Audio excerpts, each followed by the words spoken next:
What is it that sometimes God allows setback to come in our circumstances? Because we think we can exempt ourselves if our Bible is big enough and we come to church often enough and give enough tithes and offering. We think that we can exempt ourselves from the storms of life.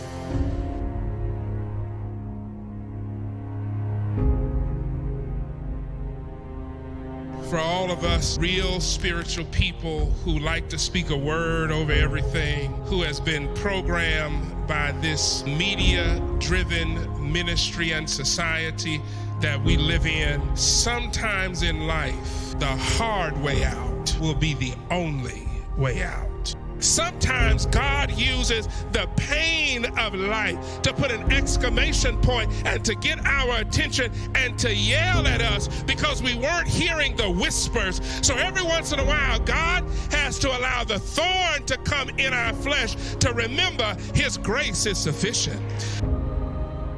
Sometimes in the storm of life, you can actually make your way harder and make your path longer by trying to get around the clouds and trying to get around the storms of life. And sometimes when the storms of life are raining like crazy, listen, don't call air traffic control trying to get a detour, because when you turn left, you'll find that the storms over there are greater than where you are. When you turn right, you'll find there's some turbulence over there. There's people that don't like me. I ain't really too crazy about them. Trying to turn around, there's people that scandalizing my name back here. Listen to me.